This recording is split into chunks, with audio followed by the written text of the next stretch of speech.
ማሻና ትልቁ ድብ። በአንድ ሩቅና ጥቅጥቅ ባሉ ዛፎች በተከበበች ትንሽዬ መንደር ውስጥ ከአያቶቿ ጋር የምትኖር አንድ በጣም የሚወዷት ማሻ የምትባል ትንሽዬ ልጅ ነበረች። ታዲያ አንድ ቀን ማለዳ ላይ የመንደሩ ልጆች ሁሉ ተሰባስበው ዛሬ ራቅ ካለውና የሰው እግር ከማይደርስበት ጫካ ውስጥ የዱር እንዱዳይ ሄደን እንልቀም ሲባባሉ ሰምታ ወደ ቤቷ እየሮጠች ሄደች። አያቶቿን ከነሱ ጋር አብራ እንድትሄድ ጠየቀቻቸው። አያቶቿም መፍቀዱንስ እሺ፣ ነገር ግን ከጓደኞችሽ ጋር እንዳትጠፊ፣ በፍጹም ካጠገባቸው እንዳትርቂ በማለት አስጠንቅቀዋት እንድትሄድ ፈቀዱላት። ወንድ አያቷም ከጫካው ውስጥ ከሚገኘው በጣም ቁጡና አስፈሪ ከሆነው ድብ ራሳችሁን ጠብቁ አደራ በማለት ራሷን እንድትጠብቅ አስጠነቅቋት። ማሻም ስለተፈቀደላት ደስ ያላት ግድ የለም ያላችሁኝን ሁሉ አድርጌ ራሴን እና ጓደኞቼን ከሚያስፈራው ድብ እጠብቃለሁ አለቻቸው። ማሻ ከጓደኞቿ ጋር ወደ ጫካው ከገባች በኋላ በጣም ምርጥ የሆኑ እንዱዳዮችን እያገላበጠችና አንዱን በቀለሙ አንዱን ደግሞ በቅርጹ እየመረጠች ስትሰበስብ ሳይታወቃት ከጓደኞቿ ጋር ብዙ ርቃ ሄደች። ድንገት ቀና ብላ ያለችበትን ብታይ ባጠገቧ ማንንም መመልከት አልቻለችም። ወደ ኋላ ሄዳ ጓደኞቿን ለማግኘት ብትሞክርም አንዳቸውንም ማግኘት አልቻለችም። በጣም በሚያስፈራው ጫካው ውስጥ ብቻዋን እንደቀረች ስታስብ በጣም ደነገጠች። እየጮኸች ብትጣራ የሚመልስላት አልነበረም። ጓደኞቿን ለመፈለግ ወዲያና ወዲህ ስትሮጥ ቆይታ በጣም ስለደከማት በአንድ ዛፍ ስር ትንሽ አረፍ እንዳለች እንቅልፍ ወሰዳት። በድንገት ስትነቃም ፀሐይዋ እየጠለቀች በመምጣቷ አካባቢው ጨልሞ ነበር። በዚህ በሚያስፈራ ጫካ ውስጥ የኃይለኛና ክፉ ድብ እንዳያገኛት በጣም ስለፈራች የምትደበቅበትን ቦታ መፈለግ ጀመረች። ወዲያና ወዲህ ስትል ከቆየች በኋላ ከርቀት አንዲት አነስተኛ ጎጆ ተመልክታ ወደዚያው ሮጣ ሄደች። ጎጆዋ ትንሽዬ ብትሆንም በሰፈራቸው የሚገኙ ጎጆዎች ስለምትመስል ወደ ጎጆዋ እየሮጠች ሄደች።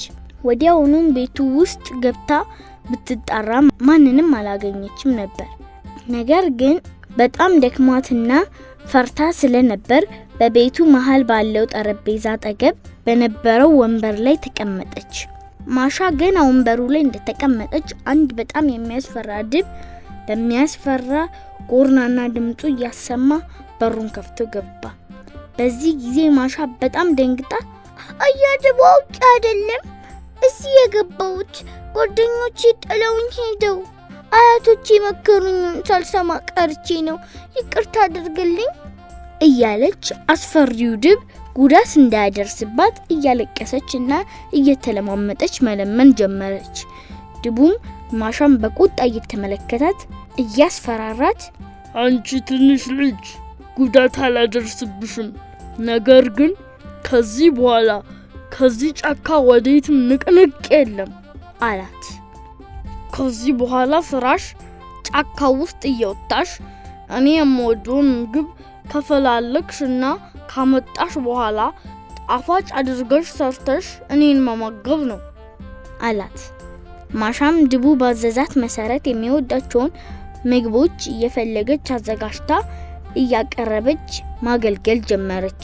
አልፎ አልፎም ድቡ አያቶቿን ተመልክታ እንድትመጣ ለብዙ ቀናት እየደጋገመች ብትለምነው ፈቃደኛ አልሆነላትም።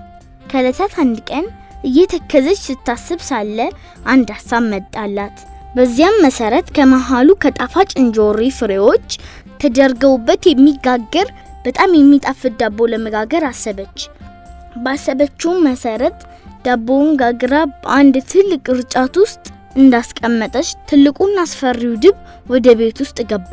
ከዳቦ ሽታ የተነሳ ሆዱን መጮህ ጀመረ። ከዚያም አሁኑኑ ቁጭ ብዬ ይህንን ጣፋጭ የእንጆሪ ዳቦ ጎርደም አድርጌ መግመጥ አለብኝ አለ። ማሻም አያድቡ ለአንተ ምርጥ የሚሆን በማር የተለወሰ ዳቦ እየሰራሁልህ ስለሆነ ለምን ሆድህን በእንጆሪ ዳቦ ትሞላዋለህ?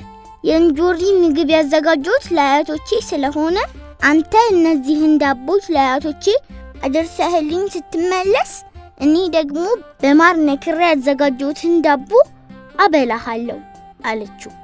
ድቡም ስለማር ስለተነሳ ማርም በጣም ይወድ ስለነበር አፉ ሁሉ በምራቅ ተሞላ። የተዘጋጁትን የእንጆሪ ዳቦች ለአያቶቿ አድርሶ ለመምጣት ተስማማ።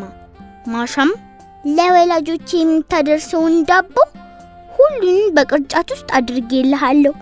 ቅርጫቱን ሳትከፍት ለአያቶቼ መስጠት አለብህ። በጫካው ውስጥ ከሚገኙት ዛፎች መካከል በረጅሙ ላይ ወጥቼ እመለከታለሁ። የእንጆሪውን ዳቦ ከበላ ሁለተኛ የማር ዳቦ አይኖርህም አለችው። ድቡም ኧረ ችግር የለም እንዲህማ አላደርግም አለ። ስለማር ስለተወራም አምሮቱ ሁሉ ተቀስቅሶበት ተቸገረ። ወዲያውኑም ካጠራቀመው ጥቂት ማር ላይ ቀመስ ለማድረግ ወጣ። በዚህ ጊዜ ማሻ ፈጠን ብላ ባዘጋጀችው ቅርጫት ውስጥ ገብታ ራሷን በዳቦዎቹ ሸፍና ቁጭ አለች። ወዲያውኑም ትልቁ ድብ ማሩን የነኩ እጆቹን እየላሰ በእንዳትረሺ እንደመጣው ቅርጫት ሙሉ የማር ዳቦ ፈልጋለሁ እያለ ማሻ አዘጋጀችውን ቅርጫት አንስቶ ከተሸከመ በኋላ ወደ ማሻቶች ቤት መሄድ ጀመረ። ረጅም ርቀት ከሄደ በኋላ ድካም ስለተሰማው አንድ ጉብታ ላይ ቁጭ አለ። ከዚያም ተሸክሞ እየወሰደ ካለው ዳቦ መሃል አንድ ሁለቱን ገመድ ቢያደርግ ጥሩ እንደሆነ አሰበና የያዘውን ቅርጫት ለመክፈት ሲሞክር በድንገት የማሻን ድምጽ ሰማ። አያደቦ እያየሁህ ነው። የጣፋጭ እንጆሪውን ዳቦች ለአያቶቼ አድርስ ስትል ሰማ። ድቡም የማሻን ድምጽ ሲሰማ ከረጅሙ ዛፍ ላይ ሆና ያየችው የተናገረችው ስለመሰለው በድንጋጤ ክዋል። ወይ ጉድ! የማር ዳቦ ለጥቂት አውጥቼ ነበር አለና ቅርጫቱን መክፈትቶ በመሸከም ጉዞውን ቀጠለ። ከብዙ ጉዞ በኋላ ወደ ማሻቶች ቤት እየተቃረበ ሲመጣ በሰፈሩ ዙሪያ የነበሩት በጣም ኃይለኛ ውሾች ተሰባስበው እየጮሁ ወደ ድቡ ወጡ። ድቡም በውሾቹ ጩኸት ስለደነገጠ ተሸክሞት የነበረውን ቅርጫት መሬቱ ላይ ጥሎ እግሬ አውጪኝ ብሎ መሮጥ ጀመረ። ከውሾቹ ጩኸት የተነሳም የሰፈሩ ሰዎች ሁሉ ካያሉበት በትርና ድንጋይ እየያዘ መጣ። የማሻ አያቶችም እየሮጡ መጡ። ማሻም ከትልቁ ቅርጫት ውስጥ ዘላ ወጣ ወደ አያቶቿ ሮጠች።